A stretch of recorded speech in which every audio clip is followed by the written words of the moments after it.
Welcome to the SpartanMag.com VCast. Jim Comparoni, Paul Konyndyk outside of Spartan Stadium. Signing day for Michigan State football.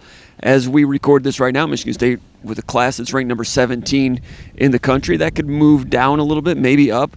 We're recording this before we get the news on Goodwin. As far as Goodwin goes, Michigan State earlier in the day thought they had him. Then as the thing came down the stretch, it was 50-50. By now, you guys know what happened on that one, I assume. But the rest of the class, Michigan State finished pretty strongly in a lot of ways, Paul, with Chris Bogle transfer being added to it, like you wrote in your article today, along with Zion Young, commitment out of Georgia, a couple of defensive ends, and they needed to address the pass rush situation. We'll have to wait and see what kind of impact they will have. Bogle's supposed to be an early impact guy, but in terms of next year's team, that news on Bogle might have been the biggest news of this whole recruiting class. Yeah, that and Zion Young, because I think really when you lose two guys like Beasley and Panasiuk, you can't just throw two guys at him. You can't just get two high school recruits. And because, when you look at defensive end, it's incremental development. Mm-hmm. People look at Bogle and say, well, he hasn't done very much right now. Well, we don't know a whole lot about what scheme he was playing in, how they were using him. And you look at his body, though, he's physically mature. He can move around a little bit, and that's what they're looking for, because the guys that Jacob Panasiuk and Drew Beasley, they weren't those guys early on. I mean, Panasiuk played a lot of snaps as a true freshman. He did some things, but he wasn't the guy he is now. He's not the guy that put that much pressure on teams and played as many snaps as he did, nor is Drew Beasley. It's all about incremental improvement, and I think to get what you need at defensive end, you've got to throw 3 or 4 guys at that, and if you're lucky, you'll get it. I mean, it's one of those things that year after year, everyone's like, well, how come you keep on recruiting that many D linemen? It's because they're the hardest guys to find, and it's all about development. And you might not find out until year 3 that your guy's just not going to be Joel Heath. Right. It took Joel Heath a long time to become a defensive tackle. It took Shalik Calhoun a while. It took Kenny Willekes a while. In Calhoun, you think it took a while, but he was playing in the nickel as a redshirt freshman. But he really took off. He really took off in year 3, where he lived up to that potential. Joel Heath, it took even longer. Started out defensive end, trying to earn trust, never got on the field until probably year 3. Mm-hmm. Or 4. And Bogle is a guy that has had some success at Florida. He's playing behind a guy that they thought might be an early round draft choice this year. He went back to Florida for next year, so that's one of the reasons Bogle looked to get into the portal. And the new coaching staff of the Gators tried to keep him. And as of a day or two ago, it looked like he was slipping away from Michigan State. But Michigan State finished strong, made it happen. A long, lean type of guy that, sometimes those guys do take longer to develop. And Michigan State needed some pass rush. And he's going to give them a chance to provide it at that position. Zion Young, formerly committed to West Virginia, he's a guy that's going to take maybe a little bit longer to develop. But he's a long, tall guy, another guy that could be a long-term development. There's a lot, those defensive ends, I've always said a lot of the ones that are in the NFL are guys that were late bloomers, and these guys were obviously Power 5 recruits, and Bogle was a national top 100 when he committed to Florida. It was big news in the state of Florida back then. Tucker recruited him coming out of high school when he was at Georgia, so Tucker knew a lot about him, went back after him, and made that one happen. What else in this class caught your eye? I mean, going back to the Zion Young thing, 215, 6'6", 215. So it all comes down like a Marcus Bingham to an extent. How much weight you can put, how much good weight you can put on a guy. The one thing they will be able to find out, I think, relatively quickly is whether these guys can truly bend. I mean, that's one of the things that maybe, how flexible they are, and that's what Michigan State needs. As far as other stuff that stood out in the class, I was looking at the defensive backs film last night of all these guys, and one thing that really stood out to me is these guys all hit. Mm-hmm. I'm not sure necessarily about Dylan Tatum, but I'm like the guys from Georgia, those guys really, really hit. And like Malcolm Jones. Mm-hmm. Man, that guy stood out on film. Yeah, he's a wrecking ball out there, and he's got uncommon upper body strength for a defensive back. That's something I wrote about him a couple days ago, and I thought it was interesting that Tucker says they're going to try him at corner to begin with to see if he can stick there, because Tucker wants physical guys at the corner position, right. And he's been a safety, a hard-hitting safety. But if he can stick at corner, they'll try it. That could be a big plus if he can do it. There's nothing to lose to try it, and if it works out, that could be a big benefit to have a guy like that at corner. If it works out, it's a lot easier to get a guy out at corner to use that natural athleticism and that hitting ability, because he's got that quality that you don't teach. It's a lot harder. It's a lot easier for a guy if he has the hip flexibility, if he has the acceleration to stick at corner and make an impact early on. in my opinion, than it would be at safety, where you're kind of, you're directing traffic a little bit, and you got some more responsibility out there. Go ahead. I'm sorry. Caleb Coley's another guy. I think he looks pretty impressive for his ranking. Yeah. And sometimes guys pop to mind, and when I see a guy like him and see some of the ball skills, I'm thinking like Josiah Scott. Exactly. That's what I wrote last night. And I hadn't read that when you wrote that, and it's just like some of those things you just like try to keep an open mind, open frame of reference, and you're trying to understand why these guys like the guys they're pursuing. And sometimes you see the film, and sometimes you're like, I don't quite get it, but. In terms of the defensive backs, when you look at what Harlan Barnett likes in cornerbacks, you see a lot of it in what some of those guys do out there. But the physicality aspect, and Harlan Barnett always talks about, and he's from the Saban tree, but he always talks about complete corners. We don't like cover corners. We like guys that do it all. And some of those guys can do that. And the guy you just mentioned compared to Josiah Scott, what's his name? I forgot his name already. Caleb Coley. Yeah, Caleb Coley committed last night. With his ability to play the run, not a big guy like Josiah Scott, but the way he can get off blocks and take on ball carries with physicality, low and technically sound, a lot like Josiah Scott, a corner in Michigan State with the pass defense this year, everybody knows they need help there, and some of these guys might help right away, maybe more down the road, and in the future it's going to be Barnett and Tucker coaching those defensive backs. I think you're going to see some improvement in that defensive backfield coming up shortly, and Ade Willie, a guy from Florida, IMG, part of this recruiting class. And I really liked his film as a junior coming out of Colorado. And then at IMG, I haven't been able to see his film. And he's kind of not been available for interviews and so forth. And every time I watched IMG, he hasn't been on the field for one reason or another. I didn't see every game. So he's a little bit of an unknown, but I remember really thinking he was a Harlan Barnett type of guy. He checked all the boxes with his junior film. Would love to see more highlights of him as a senior. But he comes in as a guy, in my opinion, that's, believe it or not, coming from IMG, so to me a little bit, it's kind of like Sasquatch. I've not seen a lot of film on him, and lately, and I'll be eager to see what he develops into because that junior film looked pretty good. Yeah, and you wonder if those guys. I mean, I know they talk about the best competition and stuff like that, but the way IMG wins, when you got that much horsepower up on the defensive line, and every quarterback they're going up against, and the front seven that they've got is like under a complete duress, and you're really not covering guys, to be honest with you. I mean, you're really not running stride for stride with a guy. What are you going to do? You're going to high point the ball because the guy's throwing a wounded duck up there, and I just wonder. It's like it's like if you're playing baseball or softball with Nolan Ryan, like an 18-year-old version of Nolan Ryan. Are you really going to get any defense? Right. As far as Malcolm Jones goes, big hitter.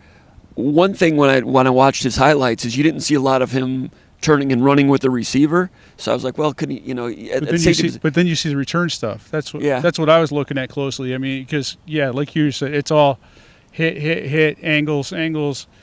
But there's a couple times in the return where you saw the acceleration. You saw him scoot between guys. You saw him turn a little bit and bend. So with safeties, the way defenses are played today, you're wondering if you go man-to-man and you go single safety deep, can the other safety roll up and play man-to-man on a slot? Something they tried to do with Angelo Gross this year, and they're still trying to work on that. So with this safety, I'm wondering whether he can do that or not. You see that with the ball in his hands as a kick returner, and then Tucker comes out and says they're going to try him at corner. So they've seen enough out of him that we haven't seen in the highlights that they think he can turn his hips and run. And that's something I learned about that guy today that the hitter was impressive. I thought he might be more likely to move down to like a slot linebacker type of guy, but the corner thing. So Malcolm Jones, a late addition to this recruiting class, learned a lot about him today and where he might be able to plug in that I wasn't really bargaining for this class 7 days ago. It's an interesting thing when you look at late ads. There's some guys that that they really want. And those are the late ads that people are like, I know people are like Malcolm Jones. Do they really need this guy? But you can tell when people are excited about him. Like a Speedy Naylor comes to mind with the former staff. They wanted Speedy Naylor in the class, and they were excited about getting him late. And same thing with the Le'Veon Bell back in the day. I think the guys that they added late are guys that they really wanted, and I think that bodes well for the future. There's no, what I would consider reaches. I know every signing day pod or VCast we talk about which guys might not, maybe you're not so sure about. I don't know, because every year there's guys where I think they're going to be good, and they're not very good. I think of a couple from last year that I thought were going to be solid, but they weren't for whatever reason. But there's a lot to like about this class. I'm curious about the offensive line, because these are big Yeah. big men with big frames, and that all sounds well and good. But sometimes you see those guys that are so big, and you know, a 6'8" offensive lineman, sometimes they struggle to get low enough to do what they need to do, and you just kind of wonder. I know what they're going for, but everybody's going for those kind of guys, and you know. Yeah, I know Big Dooley is that's Christian Phillips. Yeah. Christian Phillips. I mean, he looks good, but how is that guy really going to move? Or Right. you know, is Michigan State ready to take that step and have a Wisconsin offensive line? I mean, It's a different tack for Michigan State program development and offensive line recruiting. New offensive line coach the last couple of years. They wanted to go bigger, and this year we saw it. They went out and charted the path and went coast to coast and hit Georgia and hit Arizona and hit Colorado and got big guys. And like you said, and like I wrote last night, and like I say every year, you sign 23 guys, the percentages say at least 7 or 8 of these guys are never going to win a letter at Michigan State. Right. That's just the way it is. But when you look at these recruits, you can see what Michigan State saw in each and every one of them. Sometimes the 11th hour guy that you add is a 2-star that you really fall back to as a plan E. You're not seeing any of that with these guys. Sometimes plan E's turn out, like the running back from, back in the John L. Smith days, the little running back that Jason Teague. He was a late addition in the summer, and he turned out to be pretty good. Shakur Brown was a late addition type of guy. But anyway, these offensive linemen, they've tried to get bigger offensive linemen. Tucker wants it. You know, one of the criticisms for Michigan State in the latter years of the D'Antonio era was some of those offensive linemen were not naturally big. Michigan State went out and got some naturally big guys this year. And as far as Phillips goes, when I watched his junior film, I didn't think he moved real well. I thought he was a waist bender, not a knee bender. And I was like, man, that guy's he's got a ways to go.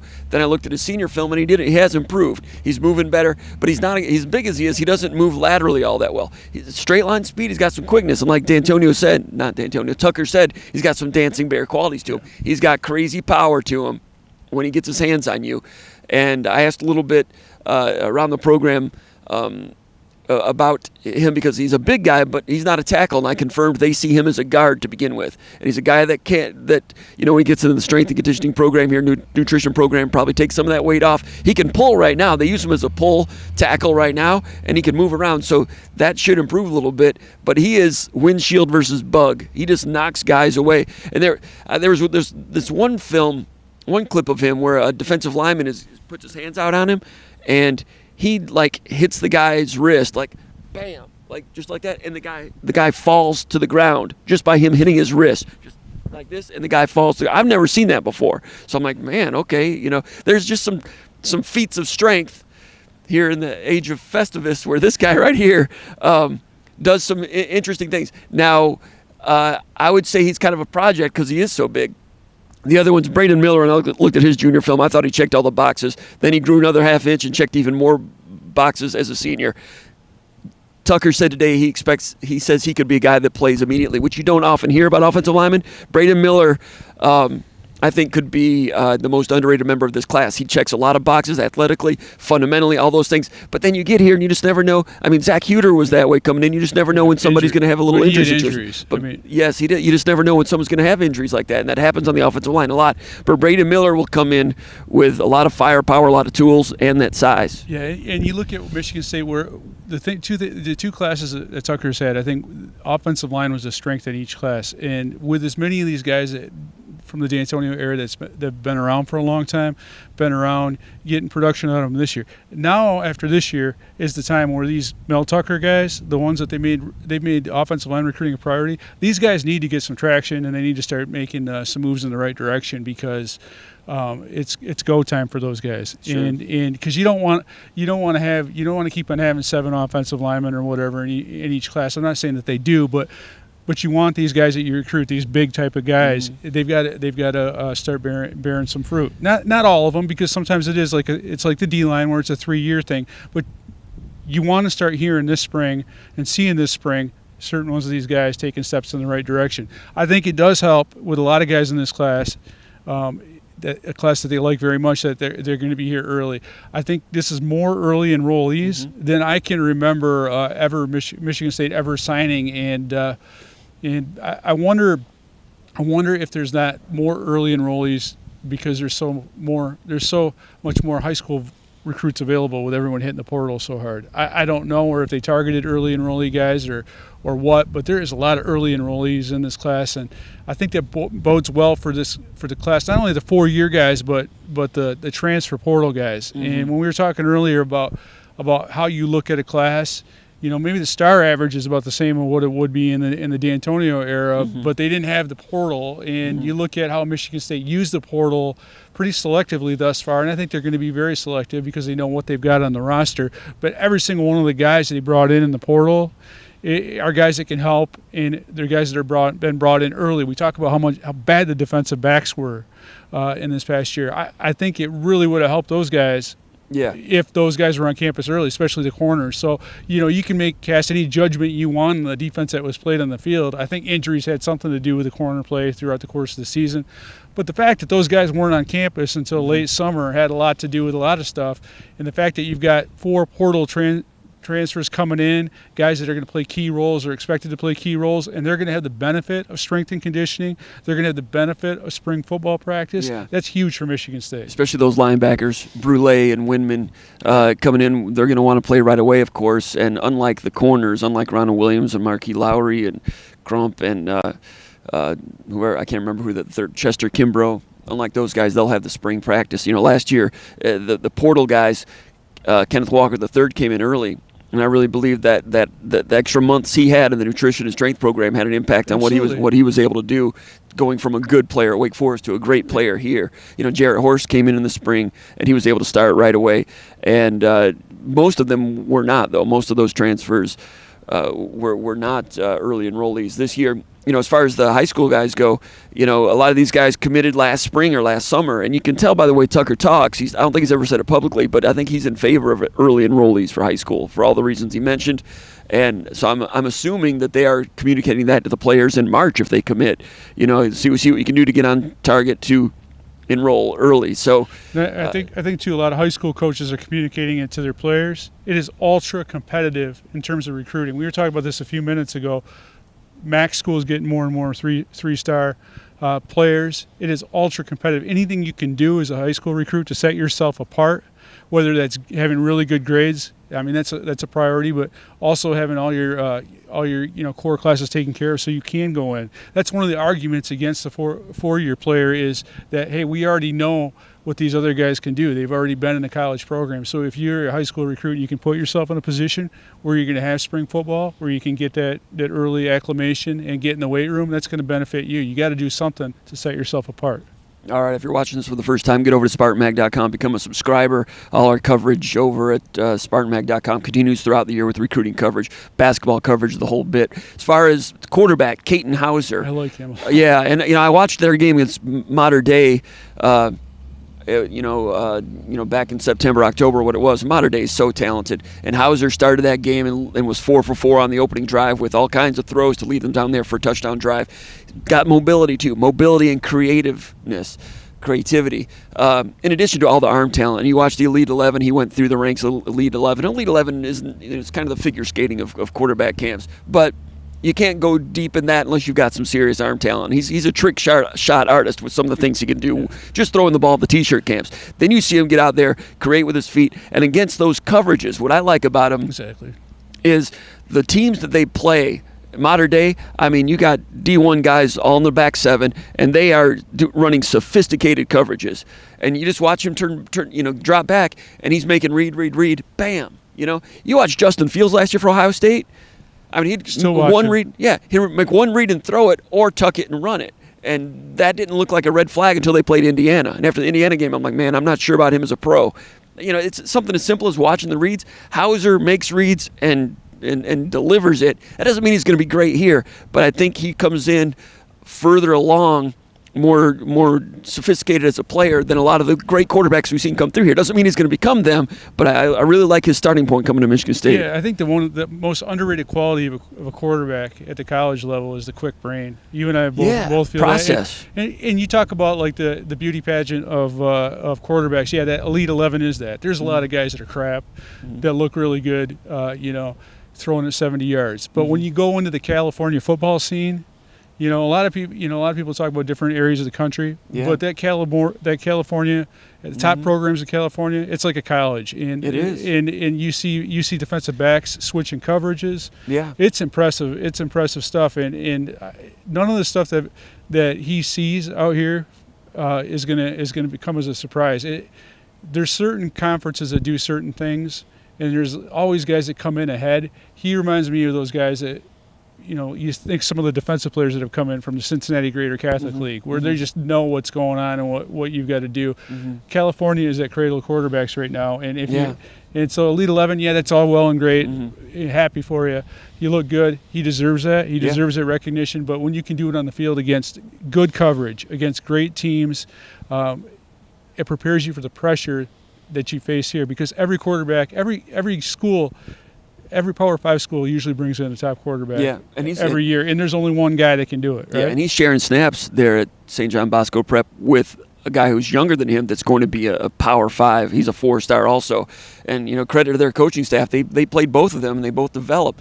And he went there knowing he was going to have to compete with that guy, and got in the room and competed and did a great job. And it's the first time I've really covered a quarterback recruit throughout an entire season out west, and it was really eye-opening to me. The level of the coverages, compared to someone like Theo Day. Nothing against Theo Day, but when watching him at Divine Child, they won games, but I watched film, and I never saw him throw, for instance, from the left hash to the right sideline. Making that wide throw. He was never asked to do that, and he had some ability coming in, but nothing against him again. But in terms of the preparation there compared to out there, it's kind of different. So Hauser, creative. And like Tucker said today, has the it factor. So Tucker, they're excited about him. And Michigan State, to their credit, identified him early. And Tucker credited Jay Johnson for not recruiting stars, not recruiting out of a book, as they used to say. Trusted his eyes, liked what he saw, and got in on him, got a commitment. And then he went to Elite 11 and became a 4-star, and then earned a half-starting job there at one of the best programs in the country. And Hauser's a guy that's not done anything on the internet, no social media, so there was no drama there. But I guarantee there were programs checking him out and saying, "Hey, can we shake you loose from there?" Maybe even Lincoln Riley and USC. I don't know. Yeah, I'm sure there was. But never heard a peep, and he signed today. Yeah, I'm sure there was. Sure because you had were. the Boise State thing, and we see this with quarterbacks all the time. I mean, if a quarterback is doing anything, there's half a dozen schools looking at you. And Michigan State got him from Boise, like you said. Yeah, and you look at it, and you're like, Western Michigan sees Peyton Thorne. I mean, Michigan State was very fortunate to have the ties that they did and get Peyton Thorne. But Boise has had some good quarterbacks over the years, and kudos to those guys for evaluating him. But if he turns into something at Michigan State, there's going to be a lot of there's going to be the guy that recruited him. You're like, man, that could have been this guy here. One powerful quote from Tucker today talking about Glover, the wide receiver from Florida. I've watched him. There's one video of him from an end zone view where he looks like he's running pretty fast. The rest of it, I think it must be deceptive speed. I think he looks okay and everything, but Tucker talks about him being a legit burner, which didn't come across to me on video. I'll of course defer to his evaluation skills. So I thought that was when I watched him, and I know Haygood loves him. He's a family member of the Haygood family, and Haygood's like, no, he's no joke. And it didn't really register with me, so I'm not a professional evaluator, but Tucker and of course Haygood likes him a lot. But Tucker's saying he's a speed burner. I didn't see that on film, but I'll take his word for it. I thought that was revealing for this class. It's hard to know unless you know how fast everyone is on the field. Right. You look at guys like Terrell Henry and Antonio Gates, and no disrespect to those guys because I think they're going to be really good receivers. Yeah. But there's a lot of times in the state of Michigan where you've got a top receiver, and he is, unimpeded every time. There's never anybody covered. You think of Keyshawn Martin. His highlight tape, never saw highlight tape look better than that. And I guess sometimes you see receivers, you expect that. You expect that frame of reference. If you're playing against a lot of other guys that are really fast, maybe you don't stand out. But that was one of the quotes that stood out to me. A couple of the other things I thought stood out today is I think they feel good about what they got tight end wise. And they needed to get some guys that play tight end, and not just some guys that that carve away into tight end. And there's nothing wrong with a project tight end because it's a hard position to find. Iowa has had project tight ends. Lots of teams have project tight ends. And Michigan State has been having makeshift tight ends for ever since Andrew Gleichert left. He's the last good blocking tight end that I can recall. I mean, a guy that was a really good blocker, Andrew Gleichert, and that was 2015. And then Cyber came in and did pretty well. He did well, but he wasn't he wasn't an elite level blocker or anything like that. And they want strong side blocking at a tight end. They want that as part of their package here badly. Right. So I tweeted out something today about Michigan State feels good about they should like their tight ends or whatever, and I asked something. Well, Malik Carr needs to be on the field someone tweeted out to me, well, Malik Carr is going to be great. He needs to be in the field every down, and I'm like, well, he's a mismatched tight end right now, and he's got a ton of upside, and he's done a lot to get where he's gotten compared to where he was at. But Michigan State needs to get to the point if they want to be the team that they want to be, where your tight ends can block, because there's guys like Aiden Hutchinson in the league, and Aiden's going to be in the first pick taken in the draft, but there's going to be another Aiden Hutchinson. There always is in the Big Ten. It doesn't matter.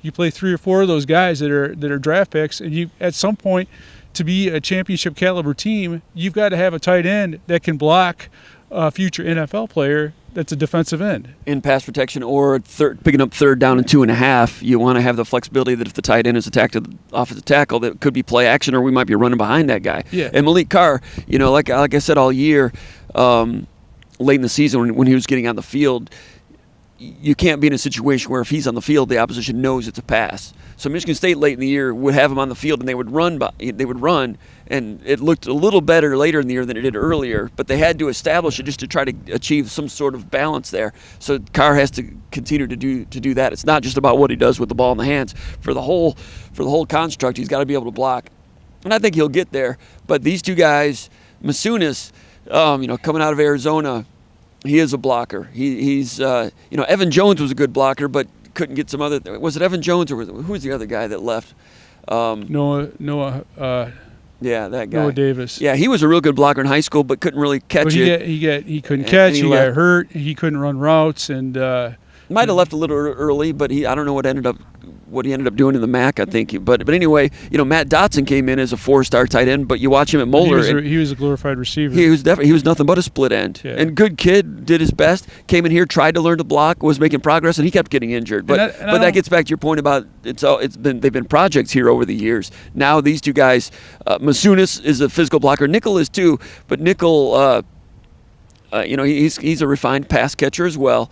Masunis might be more of a possession guy. Neither one is a can't-miss great one, but they give you a chance to develop a couple of balanced, bona fide tight ends. Not guaranteeing they're going to be great, but they needed a couple, and there's a couple of good hunks of clay there for them. Yeah, I don't want to disrespect Tyler Hunt either, because he's a punter that's done a hell of a job. Amazing, crazy athlete.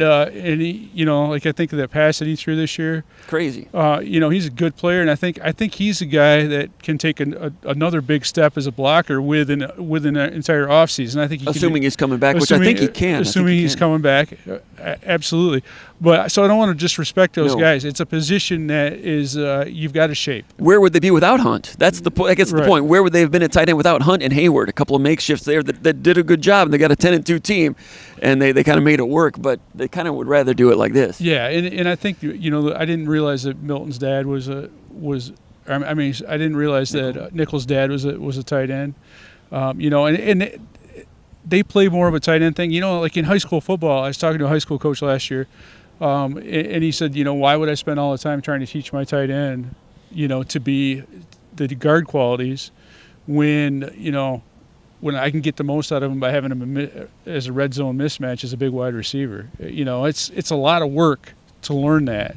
Yeah. In some schemes, you're going to get more. You're going to get more out of your tight end if you put him in the slot than if you've got him playing in line and screwing up blocking. Interesting way to do it, and that's why there's so few of those out there, and that's why Michigan State has tried to turn a quarterback like Matt Sokol into a tight end and things like that, because there's not a lot out there.